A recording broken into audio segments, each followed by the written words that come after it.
We're always encouraging people na ginawa tayo ni God na merong isang dominant personality. Yun yung kailangan natin malaman. Ano yung pinaka-strongest temperament ko? And yung asawa ko, anak ko, ano ba yung temperament niya? Para makita mo, kaya pala kami nag-aaway. Pwede raw ba na all four meron ka?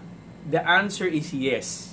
But, kung feeling mo all four, pag hindi mo siya pinag-isipan pa lalo, mahihirapan ka to adjust to other people kasi hindi mo alam kung ano yung pinaka-strongest sa'yo. We thought na it would be fun para mas maintindihan natin yung mga different personality types is we discuss different situations and how each personality type magre-react dun sa sitwasyon na yun. So our first example is shopping. I have a very OC college barkada. She's a C. Weeks before, pumunta kami ng Bangkok, meron na siyang Christmas list.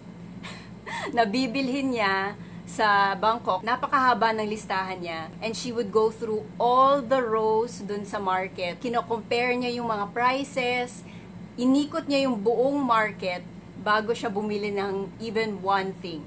Ganun ka-organize yung listahan niya. Medyo nakakapagod looking at her, pero talaga magno-notes siya. That's how it is to be with a very OC person while shopping.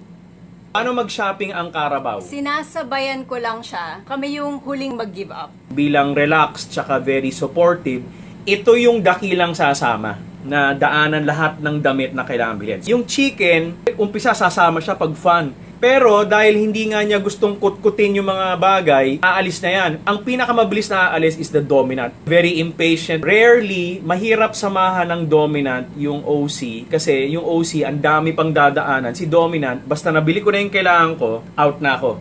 Next is relaxing or recreation. What do you do for fun? So, iba-ibang personality, iba-iba yung trip nila, iba-iba sila ng gustong gawin. Yung dominant cannot take long vacations. Ang dominant hindi kaya na mahabang time na relaxed. Kahit na nasa beach na yan, lahat ng swimming, yung dominant nag-iisip yun. Kaya minsan, wag mo masamain yung asawa mong dominant. Kasi nga, by design, hindi niya kayang mahabang time na relax. Ang pinakagusto ng mahabang bakasyon is yung Carabao personality. Si Chicken, the Si people Chicken. person, ang importante sa kanya, dapat masaya. Hindi yan magbabakasyon mag-isa.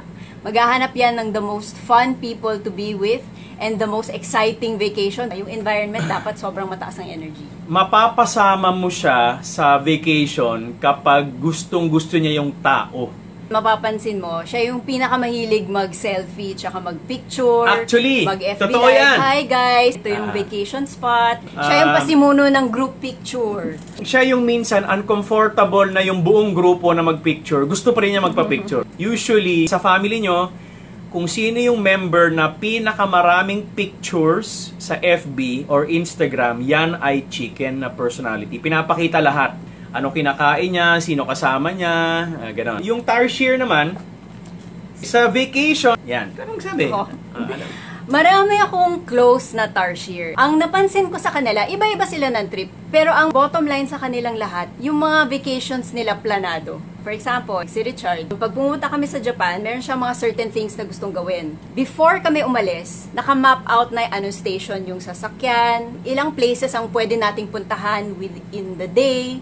Tapos meron din akong isang kilala na mahilig naman siya sa museum. So lahat ng museums for the day, ima-map out niya. And then the next day, ito naman yung listahan na pupuntahan niya. Pag may bakasyon kayo and you want a nice itinerary na organized, na hindi kayo mawawala, give it to your Tarsier friend. Yes. Kasi napaka-plakado ng magagawa niyang itinerary. Yung mga away naman sa traveling, eto na, example. Magagalit si Tarsier. Bawa, binigay yung plano kay Chicken. Sa umpisa talagang bonggang-bongga. Sobrang ganda nung pagka-paint niya ng... Pwede ba magsabi na maybe one of the poorest planners ay ang Chicken? Yes, but sila yung pinakamagaling magbenta. So pag kunento nila sa'yo, yung tatlong personality sa family, gagawin yun.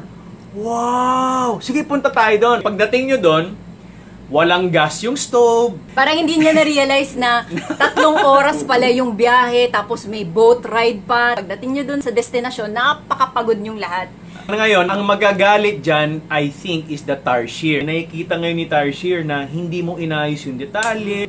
So, nagre-react ngayon si Tarsier kay Chicken. By that time, si Chicken parang, ay, hindi, okay lang yan. Parang gano'n. Si Kalabaw naman, siya yung pinakasiguro walang sasabihin. Kahit na mali-mali na yung ginagawa mo, Okay lang yan. okay lang yan. Tutulungan ka. O sige, ayusin natin yan. Dominante ka, magagalit ka eh. Ano ba to? Sayang ng oras. Sana hindi na ako sumama sa inyo. So yan ang recreation situations ng 4 na personalities.